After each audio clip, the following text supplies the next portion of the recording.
YouTube, what's going on? Your boy T Davis back again here. Week 11 coming up. We had another profitable week in week 10, so it went well on the main slate. Of course, hope you guys use some of the picks that I did mention for the Sunday slate. Of course, I post all my main slate picks every week, so check out the YouTube channel. Make sure you're subscribed here, hitting that bell so you're notified when I do drop all these videos. Professional Madden player. I like to call myself a professional DFS player now as well. Had a great year so far. I'm ranked top 100 on the RotoGrinders rankings for daily fantasy football. So I know what I'm talking about a little bit here. So make sure you guys are subscribed. Hit that like button. Smash that like button. It really helps me out in the algorithm so I can provide more content for you guys. And don't forget, comment down below too. If you think I missed anyone in this video, let me know in the comments down below. I'd love to have a little discussion, a little conversation always with you guys in the comments below. So also check out my partnership with ThriveFantasy.com. Use that code TDavis, 100% deposit bonus. All right, so let's get into it here. We got my Patriots playing this week. I'm a big Patriots fan. I've always been a Patriots fan, but then I kind of, I did a little switch to the Tampa Bay side. My guy Tommy. But hey, my guy Mac Jones is making me a believer again. My Patriots looking like we have a chance to make the playoffs again. We are favorites this week going on the road against Atlanta. Mac Jones has been balling, man. He's been looking good. He just fits right into the system. And he's probably one of the safer plays on this slate, right? I know that, he's not going to have those 300-yard, 4-touchdown type of games in this offense. We're going to play low ball control. We're going to run the ball. But he's making good decisions. So he's one of the safer play on the slates. Of course, quarterback's always super safe when it comes to showdown. So I'll definitely have some shares of Mac Jones in my lineups, no question about it. Now, the big question for the Patriots here is the running back spot. Damian Harris didn't play last week, so we have to monitor that. He was limited on Tuesday in practice. Of course, they play on Thursday here, so I think he's going to be out again, but of course we have to monitor it. If he does play, it's going to shake things up, but if he's out, we have to go right back to the well with Ramondre Stevenson. This guy looked incredible. I knew it. He was a preseason stud. I knew this guy was going to be good. I was waiting for him to break out, waiting for him to just kind of get that opportunity. And, man, when he got it versus Cleveland, who, by the way, Cleveland is a good defense, and he just went bonkers. Also, he had some targets out of the backfield, too. I didn't really expect that as much, but we'd love to see our running backs get some catches out of the backfield. So if Harris is out again, Stevenson is a stone-cold lock for me, one of the best plays on the slate. Now, if Harris does play, which we have to monitor, of course, that does shake it up a little bit. I won't be as interested in Stevenson if Harris does play. They'll probably be in a 50-50 timeshare, so we need to monitor that. But like I said, if Harris is out, Stevenson is a stone-cold lock. We have Jacoby Myers here, one of the better wide receiver plays on the slate. Like I said, Patriots don't have the volume in the passing game that we like. They don't use their receivers as much. But if they do go to the receivers, it is Jacoby Myers. He leads the team in targets. He's the number one receiver by far. So I think he's fine here. 8K is not a bad price tag. I'll definitely have some shares of him. He actually got his first touchdown of his career last week. So the volume is pretty solid for him. So I like him in some captain spots and some lineups for me. Now, Kendrick Bourne is a guy that I think he's priced way too high here. He's not playing as many snaps as we'd like to see. He actually played less snaps last week than N'Keal Harry, who's priced way down. So I know he had that nice touchdown catch last week. Look, this guy does have talent. When he gets the chances, he produces. So I think he's going to be low owned. So if you want to chase that low ownership, he's fine here at 7,600. So I'll definitely have some shares of him. I just would be, he's not one of my favorite plays on the slate. Hunter Henry now, of course, had a great week last week. If Jonnu Smith is out again, he's questionable, I believe, down here. Then we can go back to Hunter Henry here for a pretty safe play. I definitely will have some shares of him at captain if and only if Jonnu Smith is out. If Jonnu Smith plays, I'm probably going to go for Jonnu Smith down here at only 2,400. It's a big price difference. So if Jonnu Smith is active, I'm going to lean towards Jonnu Smith. But if he's out again, then Hunter Henry I will definitely have some shares of. Patriots defense. I think you can take some chances on them here in this week. Matt Ryan is a pocket quarterback. He's kind of a statue back there. You can get some pressure. Not a great offensive line. So Patriots defense, I don't love it. I don't love defenses in showdown unless it's like a really low scoring defensive game. And this is a 47 over under, so should be some high scoring.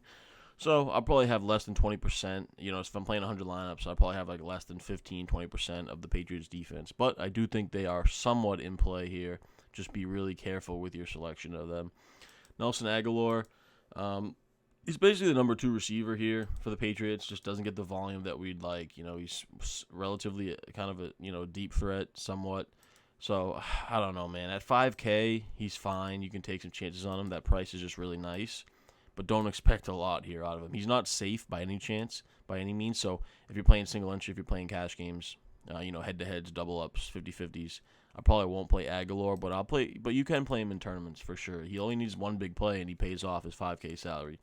Brandon Bolden has kind of taken over that James White role, just not as effective as James White. And he's okay. Like, he gets a couple screen passes, a couple catches out of the backfield. Just doesn't have the upside that we want. And at 4,800, I don't think I'm willing to pay that for a limited upside, especially he's banged up here. He's questionable. And we know that Stevenson can catch the ball in the backfield. So Bolden's probably off my list for sure here in the showdown slate. Nick Folk, he looks like he's limited too. So all the Patriots pretty much limited here on Tuesday. But Nick Folk, one of the safer values on the slate. Patriots should score a lot of points here, and kickers are always a nice way to get some of those points. Great value here at 4,400. We talked about Jonnu Smith. If he does play, I think he's a good play here with that cheap price tag, and you can get some leverage off of Hunter Henry. J.J. Taylor probably off of here unless we get some wild news where Harris is out and Bolden is out. In that case, then maybe we can take a look at Taylor. But if Bolden and Harris play, Stevenson playing, they're probably not going to go to Taylor.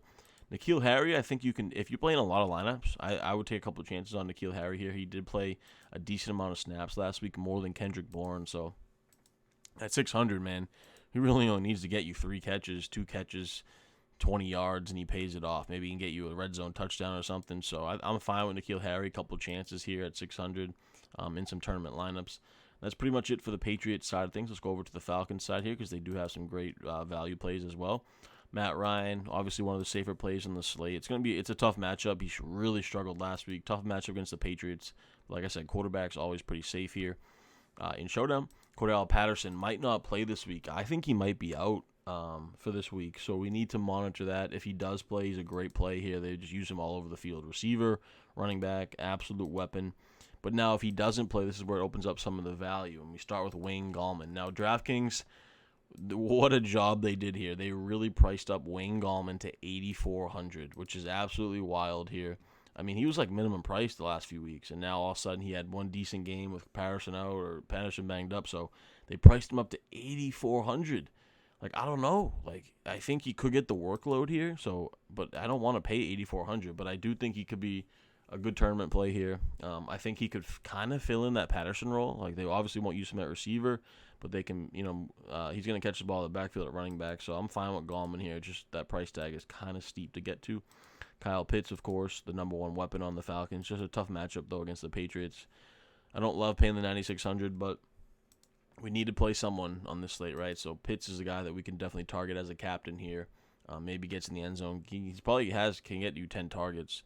So I think he's fine here. Russell Gage, the number 1 receiver, kind of by default, but he just has not produced as their new de facto number 1 receiver. 6,600. I don't love the price tag, especially against his Patriots secondary. So I'll probably be looking towards these cheaper options. Now, Mike Davis is interesting to me too here because I think he could play more snaps than Wayne Gallman, and he's way less priced here, 3,000 less. The problem is Mike Davis just has not produced this year at all. Like, he's looked horrible this year. So I don't know what to make out of Mike Davis in this spot. Of course, I would max one of Gallman and Davis just because they're both relatively high priced. Like, if Davis was like minimum price, you could play both of them together. But I'm not going to play Gallman and Davis in the same lineup. I just don't think they have the upside together to get there. Zacchaeus, kind of their number 2, 3 receiver. Yeah, he's worth some shots. I mean, I don't know what to make of these Falcons receivers. Like, I would just say when it comes to Darby, Tajay Sharp, Zacchaeus, Gage, like, I don't know. I'd probably max 2 of them. Like, don't play more than 2 of them together in a lineup. None of them are really stand out. Like, none of them are great. You probably lean Zacchaeus as the best one just because he's medium price and he's gotten more targets. But I don't know, man. Frank Darby's only down here at 400, so I kind of just want to pay for him. So I don't know what to do with these guys. But we also have Christian Blake, who's played a couple snaps. So all these guys are kind of worth some shots for value. We don't know which one is going to be the guy that pays it off. The kicker, Young Hoku, he's in play, of course. Kickers are a great source of value on these showdown slates, and they should score some points. Probably, obviously, prefer the Patriots kickers, though. Falcons defense I will be avoiding. I won't have any shares of them in this matchup. Hayden Hurst didn't practice, so we need to monitor that. He's cheap here at 1,800, so you can take some chances on him also in tournaments if he does play. But monitor to make sure that he definitely does suit up. If he doesn't, I guess you can take a shot on Parker Hesse if he comes back up from the practice squad, but it's really, really thin down there at 200. So that's kind of how this slate shakes out. Hope you guys enjoyed this video. Make sure to subscribe to the channel, hit this video with a like, and hope you guys can get some profits here on this Thursday night showdown. I know I'll be watching. It's a pretty fun game here. Obviously, Patriots fans, so exciting times, man. Appreciate you guys. Until next time, peace.